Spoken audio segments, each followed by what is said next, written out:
Hello everyone, it's Zach with MTG Poke Hero here, continuing our Ixialan spoiler series. This is the rest of the black cards as of 9/11/17 that didn't make it into any of the other videos. So our first card is really good to start off with. We've got Duress. Now this is one of the Professor's 3 reprint spoilers that he got, which is completely okay. I think, nope, he got 4. He got a lot of them. It's okay. He's really good to watch if you guys get a chance to go watch his videos. But we've got Duress. It is 1 black. Target opponent reveals his or her hand. You choose a non-creature, non-land spell from it, and then that player discards that card. We've seen Duress. The last time we saw it was in Dragons of Tarkir. It's good to see it back. A lot of you have been talking about a black discard deck in Standard. This would definitely slot into that. I've been trying to figure out basically what all would be going into that deck other than the Dreamcatcher. But all in all, it's a pretty decent card. It will be in sideboards. It'll take care of some stuff.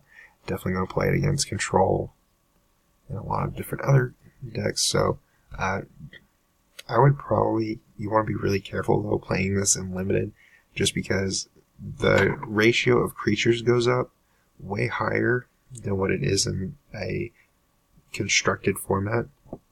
But all in all, it's still a good card. But you do get information on your opponent's hand. And just remember, because people sometimes don't do this, which always is kind of like, why wouldn't you do that? Is once you have seen their hand, you get free info. That basically becomes free information for you, so you can write all that down. And this card lets you do that, and then it kind of helps you play and kind of figure out what your opponent's trying to do and work from it from that way. Our next card is Skittering Heartstopper for 1 black. It's an insect creature. Pay 1 black. Skittering Heartstopper gains Death Touch until the end of the turn. And it's a 1/2. It's a really good card for Limited. We saw this card in the Arena game that they released. If you guys haven't got a chance to go check out the Arena game, please go look at it. It looks so sweet. But I mean, all in all, we've seen Death Touchers come in and do that in Skittering Heartstopper. It's just a giant centipede and look, it's even crawling over his dead body because of his poison. Or is it millipedes that poison? I don't know. It's not time for science at this point. The guy's dead. Probably a pirate. Or a merfolk. Nope, it's a merfolk. You can see his hands, he's got fins in there, so that's pretty funny. All in all, it's a pretty decent card. For Limited, you probably won't see it in Standard, and that's okay. Our next one is Lurking Chupacabra. So for 3 and a black, we get a Beast Horde whenever creature control explores target creature an opponent controls. Gets -2/-2 until end of turn, and it's a 2/3. I wish we could have got creature type Chupacabra. That would have been so cool. But I understand why it's a Beast Horde. I like it. So basically, there's kind of like this green-black Explorers deck that might be forming. We've seen some cards in green that get that Explorers mechanic. You want to put it in there just for the fact that, you know, this card can mess up some combat after you play a card that explores. So being able to give creatures -2/-2 can usually either take them out or make it to where you get profitable attacks. It's not bad at all. I mean, it's a 4-drop, which it might have been kind of cooler if it was a 3-drop, but I understand why they went there. All in all, it's pretty cool. I like how it's looking at you, though, and you can tell by the mouth. I love the artwork for this card.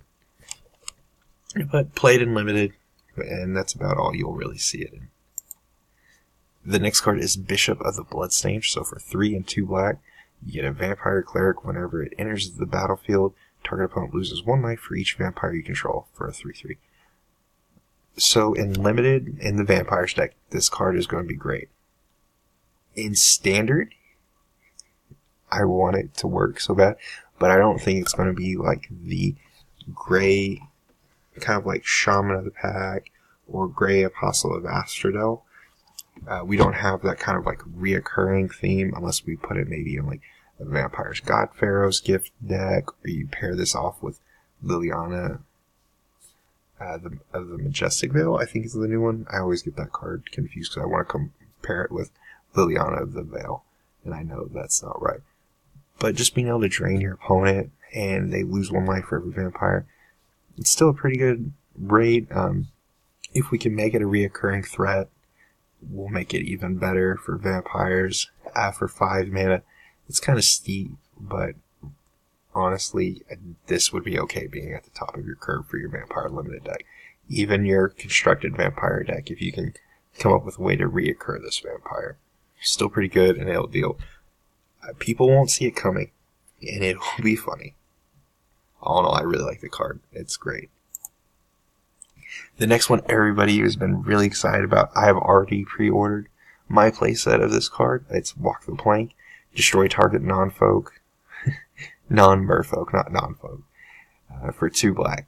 Basically, this replaces Grasp of Darkness. And this was something we were kind of worried about. I know a lot of controller players, we had Grasp of Darkness, so we got the instant 2 black, -4/-4.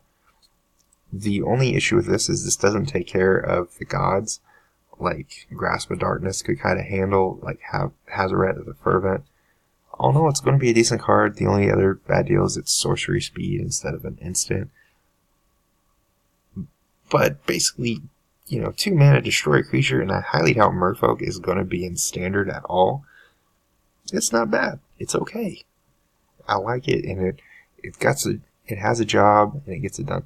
And I like this version so much better than the other one, just for the fact that you get to see the sharks that he's going into. That buddy, he's not going to make it. Yeah, but definitely played in standard, played in limited.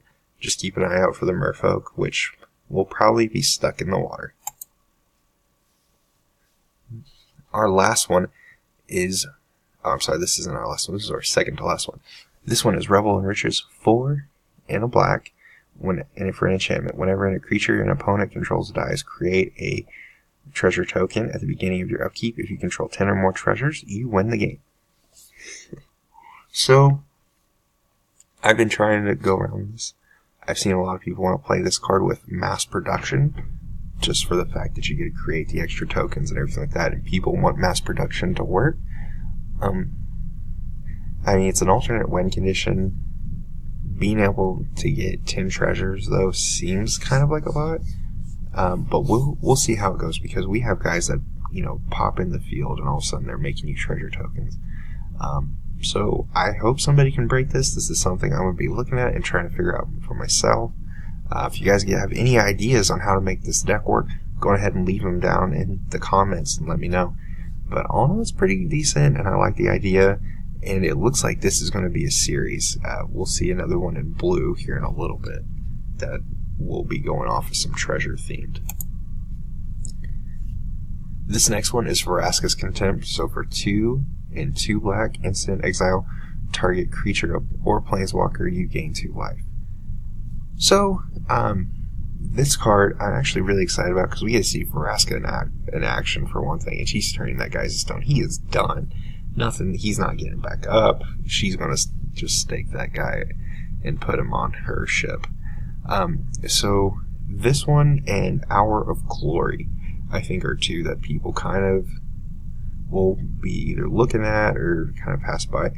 So Hour of Glory is the exact same mana cost for an instant.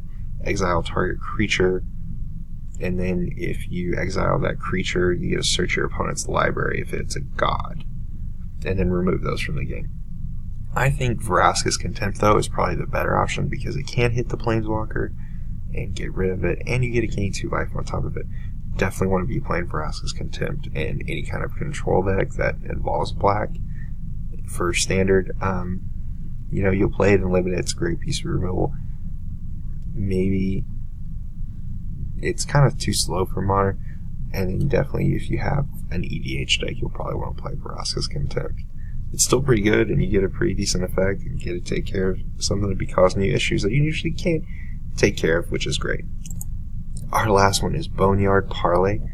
For 5 and 2 black, exile up to 5 target creatures cards from a graveyard. An opponent separates those cards into 2 piles, put all cards from the pile of your choice into the battlefield under your control, and the rest into their owner's graveyard. So, this is one of the cards that always has issues. We saw this with Steam Augury and a lot of other similar cards to this.